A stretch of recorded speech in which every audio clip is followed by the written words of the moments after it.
Listen, my son, to your master's precepts, and incline the ear of your heart. Receive willingly and carry out effectively your loving father's advice, that by the labor of obedience you may return to him from whom you have departed by the sloth of disobedience.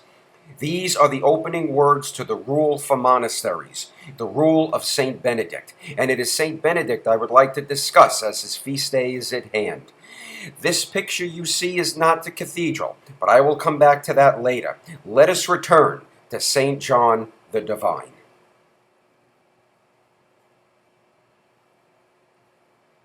My name is Gene Carlucci, and I am an educator at the Cathedral of St. John the Divine, so let us enter the cathedral to discuss St. Benedict.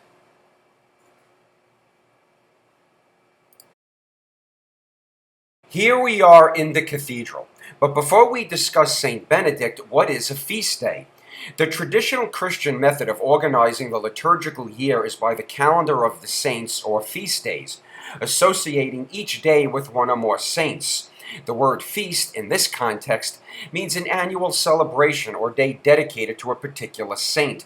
In the case of the Episcopal Church, this is a continuation of an ancient tradition from the early church which honors important and influential people in the Christian faith. Here are some pictures of feast days celebrated at the cathedral. This first picture is Easter. This picture is the Feast of St. Francis Day, the blessing of the animals. And this is Christmas. Other principal feast days are Ascension Day, the Day of Pentecost, Trinity Sunday, All Saints' Day, and the Epiphany. The particular feast we are discussing is St. Benedict. Benedict was a monk and abbot who lived in the 5th and 6th century CE. A miracle worker, he founded a number of monasteries and wrote a rule for monasteries, which has become fundamental for Western monasticism. Benedict and his twin sister Scholastica were born in the year 480 CE to a Christian noble family in Nursia and modern Norcia in Umbria, Italy. One place to see Benedict is to walk down the south aisle of the cathedral to the religious life bay and focus on the left lancet.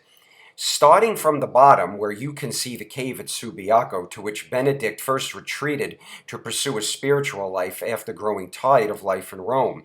He later established 12 monasteries near Subiaco and lived in the 13th as an abbot. By 529-530, he founded a monastery on a hilltop between Rome and Naples, Monte Cassino, where he wrote the highly influential Rule of Monasteries and served as the new monastery's first abbot until his death on March 21st, 547 or 543. He is buried in Monte Cassino. Incidentally, this is not the original abbey, as it was destroyed numerous times, including during World War II. This picture shown at the beginning of the video is the abbey as it appears today. Second image up, we see one monk tilling the soil while another writes a manuscript depicting labor, a monastic obligation. Following the rule of work and pray, the Rule of St. Benedict states in chapter 48, idleness is the enemy of the soul. Therefore, the brethren should be occupied at certain times in manual labor and again at fixed hours in sacred readings.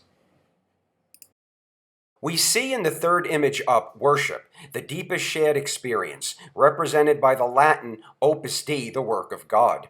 Central to a monastic way of life is a commitment to personal prayer and spiritual reading. St. Benedict intended holy readings to be his monks' main type of personal prayer, allocating up to 4 hours for this purpose. In St. Benedict's time, the monastic schedule included 8 times for communal prayer. This daily schedule of prayer is also called the Divine Office. When St. Benedict considers the Divine Office, he usually does so under the title of Opus Dei, meaning the work of God, an important element of a monk's life in communal celebration. In the last image, we see St. Benedict's vision of his sister Scholastica, who became the first Benedictine nun. It was said that Benedict had a vision in which he saw the soul of Scholastica leave her body and enter heaven, some say as a dove. Benedict and Scholastica are buried in the same grave. As mentioned, Scholastica is considered the founder of the women's branch of Benedictine monasticism. Although there is some uncertainty about the origin of his feast day, it is celebrated on July 11th. When you visit the cathedral, you can also see St. Benedict carved in the reredo in St. Ambrose Chapel, and on the north side of the nave, carved in the reredo in the lobby. Look at the extreme right side of the triptych, and you could see St. Benedict beneath the Abbey of Monte Cassino. Well, this brings us to the conclusion of our look at St. Benedict, and we look forward to seeing you at the cathedral.